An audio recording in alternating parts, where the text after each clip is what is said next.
आज सुबह-सुबह पुस्तकालय गई, नियर अबाउट 8-9 ओ क्लॉक। तो एक किताब पढ़ने को मिली वहाँ पर, किसी शायर की किताब थी और उसका जो पहला चैप्टर था, उस पे लिखा था काश वो मुझे मिल जाती।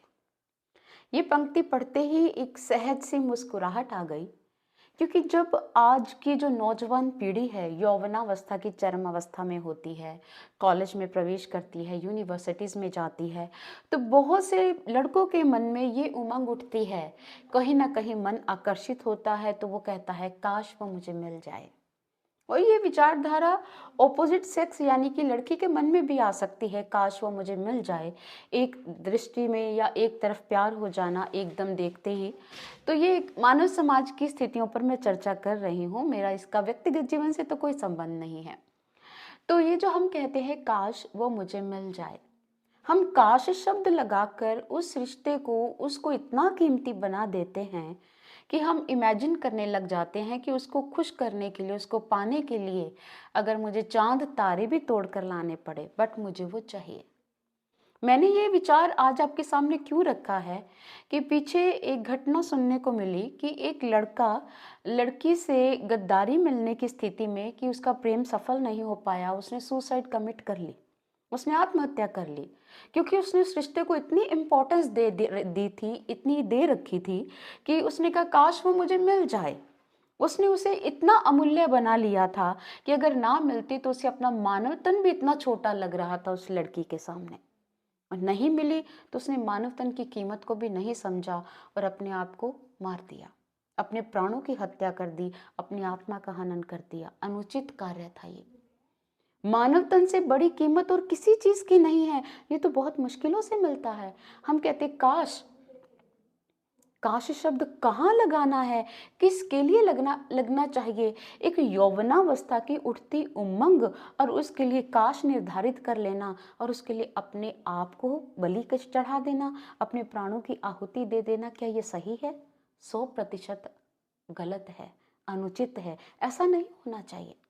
और मान लो अगर वो मिल भी जाती है, जिस कीमती चीज को आपने अमूल्य बनाया, काश कहकर अपने जीवन में उसे लेकर आए, तो क्या आपके जीवन में आने के बाद क्या आप उसकी उतनी ही अहमियत रख पाते हैं उस रिश्ते की? इस रिश्ते को हम नाम दे रहे हैं लव मैरिज का। आपको किसी से प्रेम हुआ, आपका प्रेम परवान चढ़ा, आपके संबंधों को स्वीकृति मिली और आपने उससे विवाह करके घर बसाया। जितनी कीमत आपने उस लड़की के लिए विवाह से पूर्व लगाई थी, विवाह के पश्चात भी क्या आप उतनी कीमत लगाकर रखते हैं? नहीं।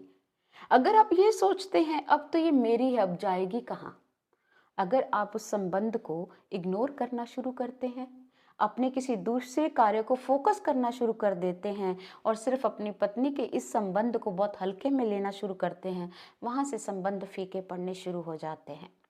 होता क्या है कि हम कहते हैं, एक प्रश्न उठा विचारक की सभा में कि लव मैरिज होनी चाहिए या अरेंज मैरिज होनी चाहिए। किसी ने कहा लव मैरिज अच्छी है और एक विचारक महिला है, उसके एक थॉट को यूट्यूब शॉर्ट्स में भी बड़ी मान्यता मिली हुई है, काफ़ी मिलियन बिलियन उसके व्यूज़ हैं। उसने कहा जिसके साथ आपको विवाह करना है, उससे पहले आप मिलो, उसको समझो, उसको जानो, और जब आपको लगे कि वो आपके जीवन का साथी बनने के कैपेबल है, तब आप इस रिश्ते को आगे बढ़ाओ। अब इस बात को अगर मैं दूसरे दृष्टिकोण से लूँ, अगर हम बहुत ही प्राचीन कल्चर में पले बड़े हैं, इस रिश्ते को समझना, उस रिश्ते को समझने के लिए समय देना, विवाह से पूर्व बार बार मिलना, उससे बात करनी, हम कहते हैं ये ज़रूरी है। और जो प्रौढ़ मानसिकता वाले लोग हैं, वो आपके इस चरित्र पर अंगुली उठा देंगे उसी समय, क्योंकि समाज को आप एकदम से आधुनिक तो कर नहीं सकते। इसमें प्राचीन मानसिकता वाले लोग भी हैं और मॉडर्न मेंटालिटी वाले लोग भी हैं। तो आप जब ये कहते हैं कि उसको समझो, हो सकता है जिसको आप समझने जा रही हो वो आपके लिए अपने आप को बहुत अच्छा प्रिटेंड कर रहा हो, आपके लिए बहुत अच्छा बन रहा हो और आपके सामने वही रूप प्रस्तुत कर रहा हो जिस रूप को आप देखना चाह रही हैं। आप कहेंगी कैपेबल है और आप उसे स्वीकृति दे देती हैं। बाद में वो अपने चेहरे दूसरे रूप का दिखाता है, अर्थात अपने चेहरे का दूसरा रूप प्रकट हो जाता है। उसे लगता है अब तो ये मेरी है।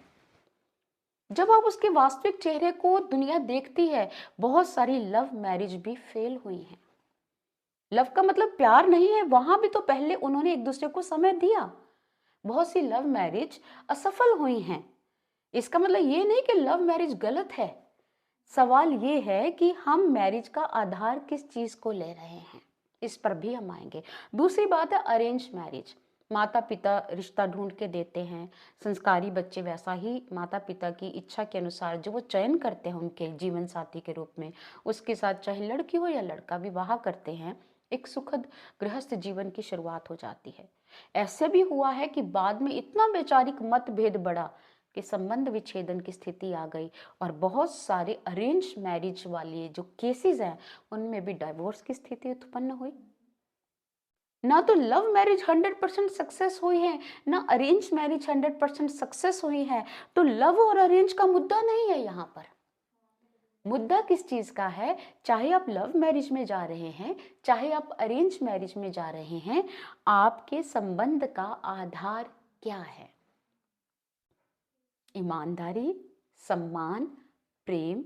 अगर ये आपके संबंधों का आधार है तो फिर ये चाहे आपकी लव मैरिज है, चाहे आपकी अरेंज मैरिज है, ये मैरिज सफल है। और अगर ये सारी चीज़ें आपके संबंध में नहीं हैं, चाहे वो लव मैरिज है चाहे वो अरेंज मैरिज है, इनके बिना आप अपने जीवन को जी ही नहीं पाएंगे और विच्छेदन होगा ही होगा। सोचिएगा, विचारिएगा और अपने जीवन में ऐसी चीज़ें लाइए जो आपके गृहस्थ जीवन को, आपके रिलेशनशिप को, आपकी लव मैरिज को, आपकी अरेंज मैरिज को एक सुखद और मजबूत आधार दे, और आप अपनी ज़िंदगी की आखिरी सांस तक एक दूसरे के लिए जी पाएं।